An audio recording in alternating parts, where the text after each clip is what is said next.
Sa isang napakalayong panahong lumipas, isang napakalaking dilubyo ang naganap sa langit at sa lupa. Ang buhay ay walang katiyakan, habang napuno ang daigdig ng karahasan at pagwasak.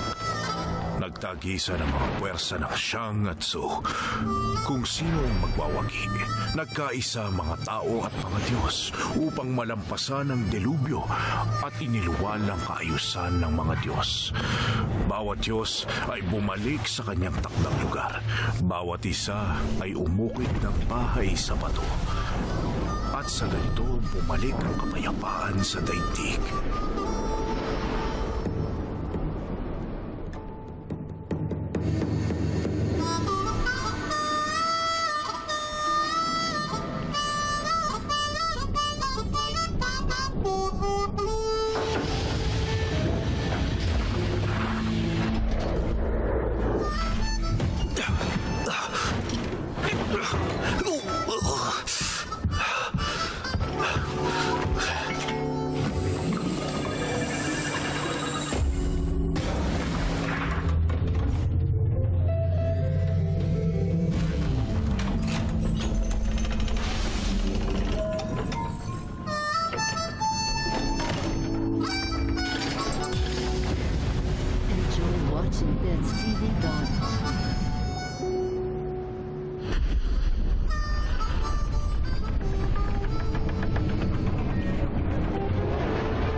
Boss, kung hindi pa tayo makakahanap ng trabaho, magagarahe tayo ng tuluyan. Huling gasolina, palipad na natin to.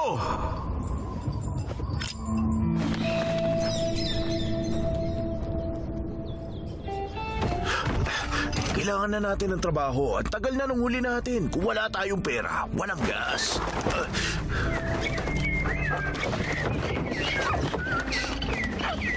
Ang lungkot. Dati nagsasayaw tayong lahat sa mga ulap. Bigla na lang tayong nawala ng saysay. Kahit mga ibon, nilalait tayo. Mula nung dilubyo, sasakyan lumilipad na lang ang meron tayo. Gaano katagal na ba yun? Naaalala mo pa ba? Napakatagal na. Totoo yan. Alam ko pa ba kung paano lumipad? Iniisip ko nga lang yun, parang pantasya na eh.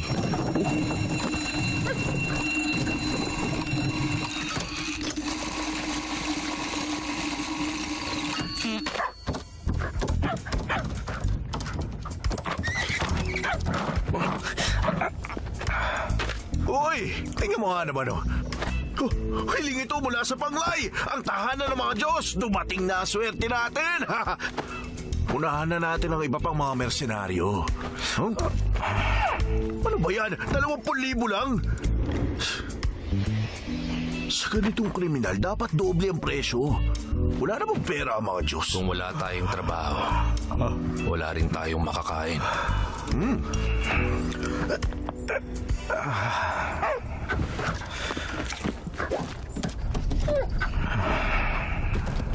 Subukan natin ang swerte natin.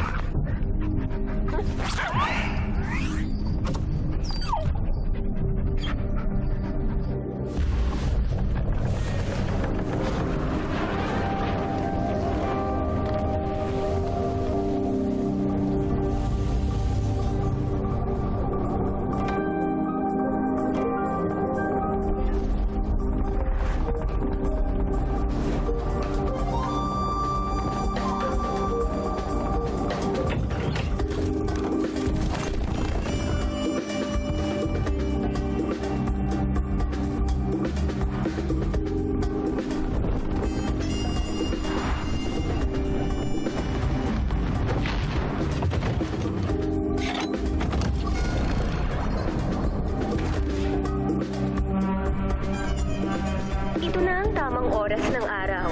Bukas na ang tarangkahan ng pulang ibon para sa mga manlalakbay. Kayo ngayon ay pumapasok sa Penglay. Tinatanggap namin ang mga Diyos at Espiritu. Basbasan nawa kayo ng kaligtasan at kasaganahan hanggat sinusunod ninyo ang mga batas na pinaiiral dito.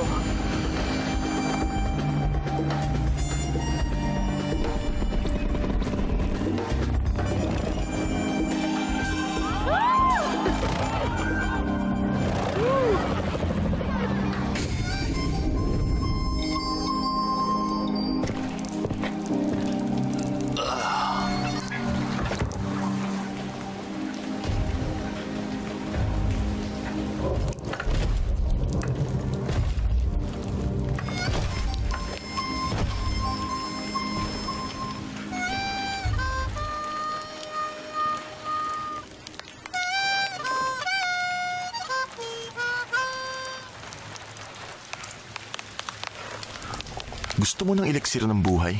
Patingin ng pera. Kung hindi, huwag kang humarang. Peki yung paninda mo. Umalis ka na nga lang. Isang immortal. Isang halimaw. Ayos ang pares nyo. Ganun talaga. Kapag krisis, buti pang maging aso kaysa Diyos na pulubi, hindi ba? Siguro. Yung aso ko, sarap ng buhay. Ayan oh. Kamoy ko na nga siya.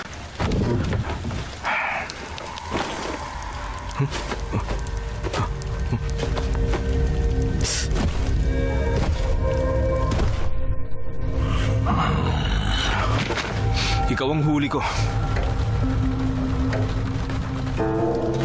Nagpapatawa ka? Akala ko sheriff ka o kung ano. Yun pala, isa ka lang pipitsuging mersenaryo.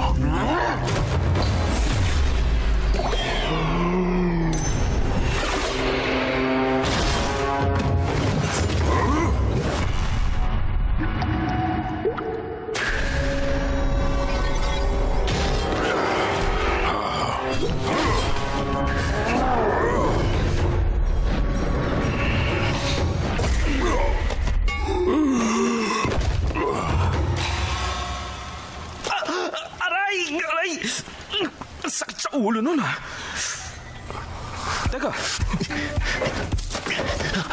Hoy! Bakit ka tumatakbo? Kailangan ko lang yung pabuya. Ay. Sandali! Teka!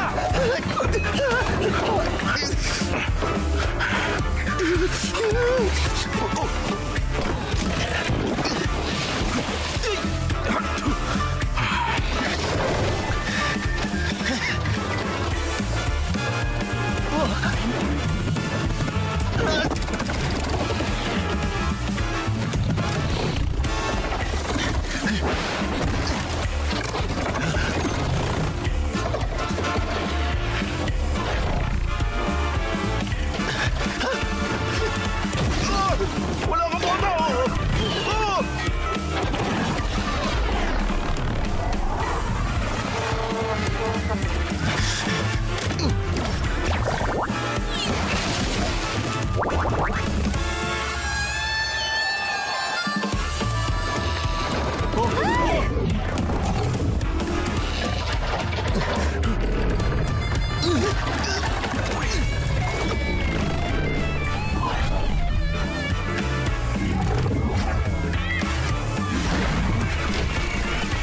Hoy, ano yun?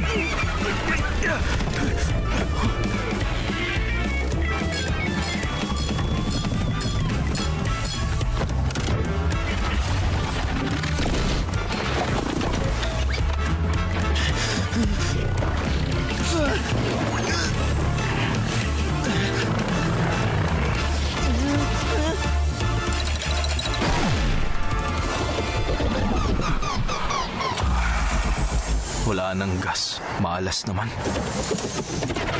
Hanggang sa muli! Hindi maaari ito! Sakto ka. Hindi ako yon. Yung ilong niya.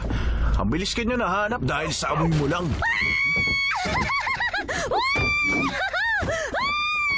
Nakabalik ka na! Ano ba? Tama na! Nakakahiya naman.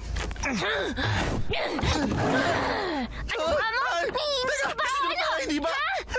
Mamaya ka! Babayaran ko kayo ng 5 beses na katumbas ng pabuya! Gusto mo maniwala kami sa'yo? Seryoso ka ba? Totoo, seryoso! Nakabaon sa may tulay! Ako lang ang nakakalam! Ano? Maganda yung sinabi niya. Mawa kayo sa akin!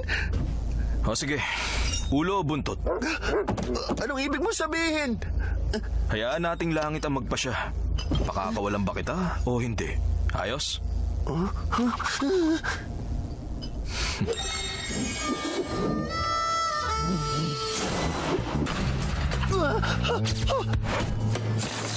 Dalawang tali. Oh.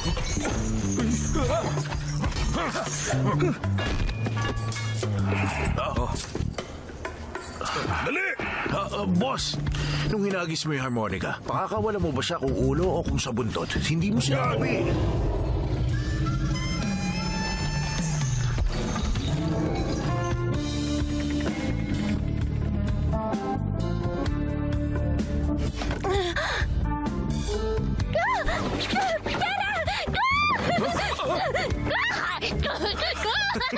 Tama na! Oh, bisita. Tiyak ako, bagong kliyente. Oo nga, napakaganda niya! Ang ganda-ganda! Ano kaya ang pakay niya?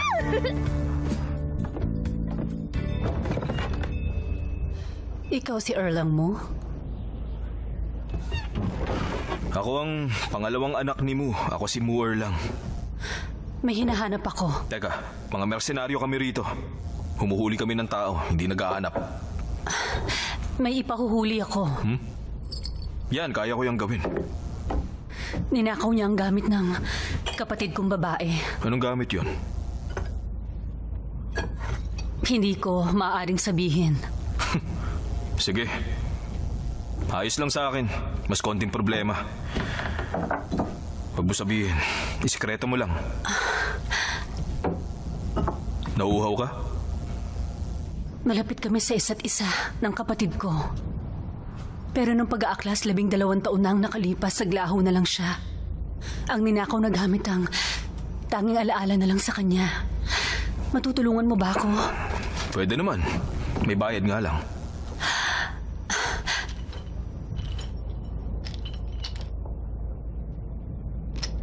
Ito ang bayad. Kunin mo.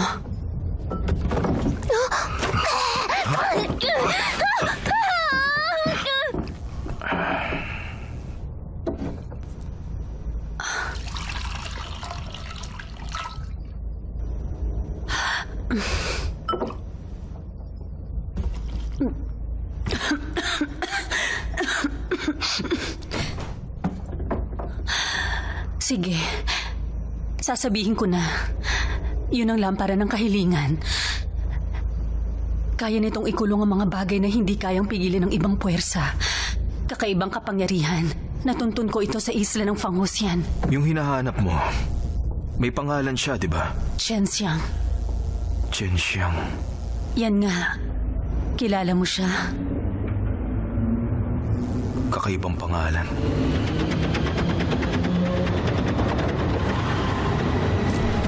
Teka, hindi ka nagpakilala. Ako si Wanlu. Maghihintay ako sa Yingzhou.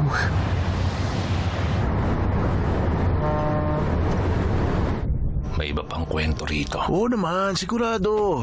Tingnan mo ang damit niya, ang sasakyan at ang pinong kilos.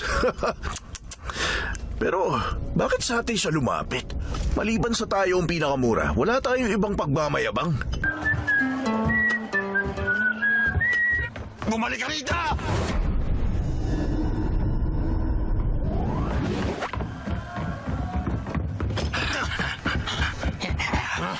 Wala ka nang kawala!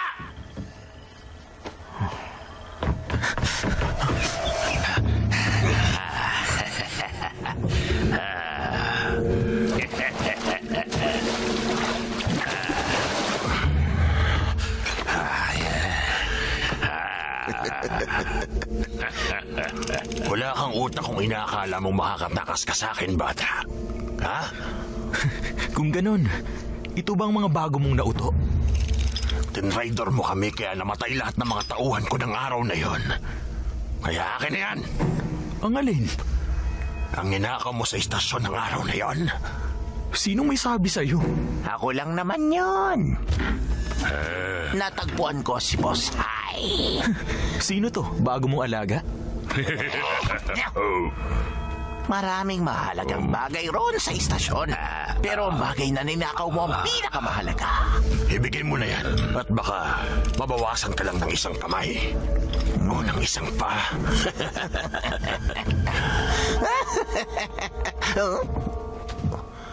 Ha? Ikaw na naman? Umalis ka na nga rito. Paraan. Alam mo, may kakampi ka. Meron din ako. Hawakan mo.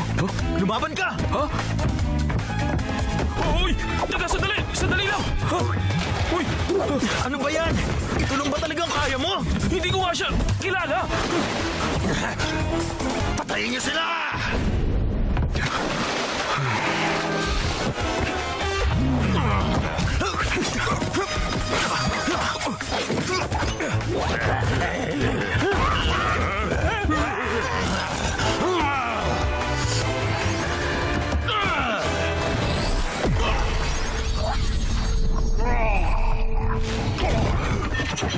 Wag!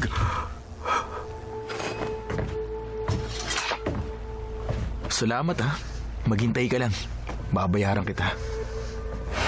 Kailangan mo bang maging napakarahas?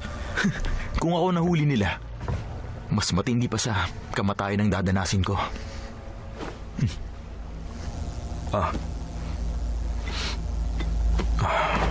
Hep. Ano ba ito? At basta mo lang binigay sa isang estranghero. Para akalain nilang magkakampi tayo. Paano kung gusto kong angkinin? Papatayin kita. Ang tapang ng bibig mo. Kilala mo ba kung sino ako? Wala akong pakialam. Papatayin pa rin kita.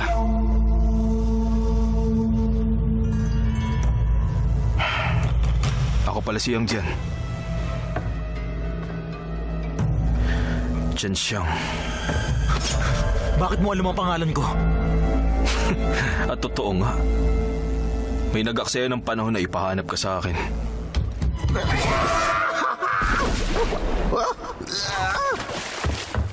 Teka!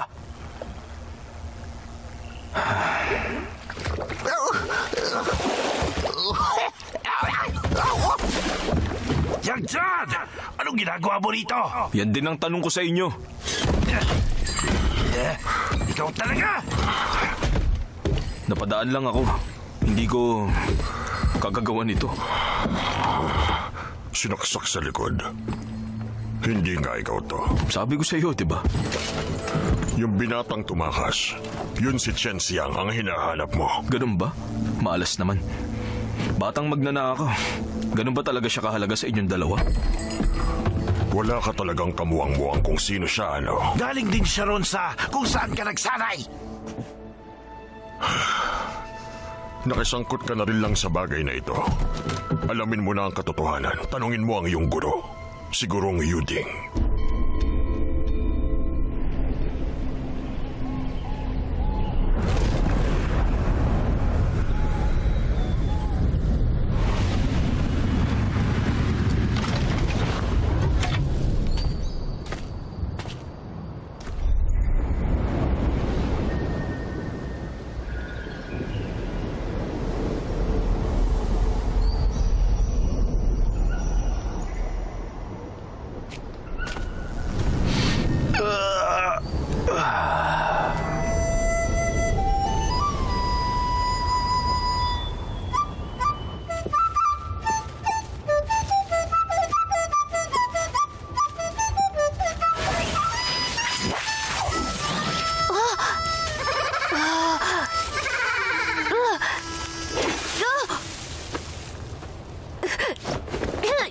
Ginoo, ang galing nun!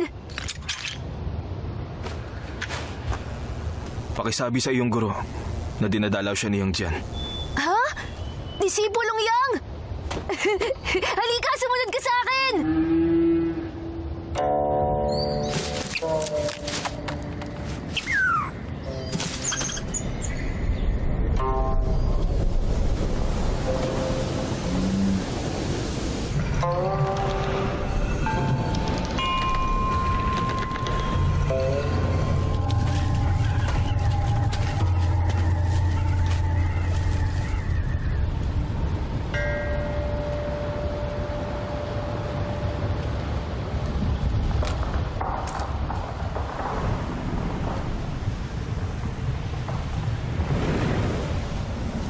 Yang Jan, napadalaw ka.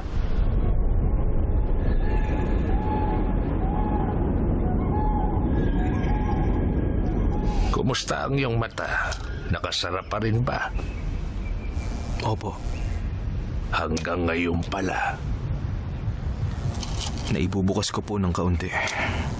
Ngunit pawang puti lang ang nakikita ko.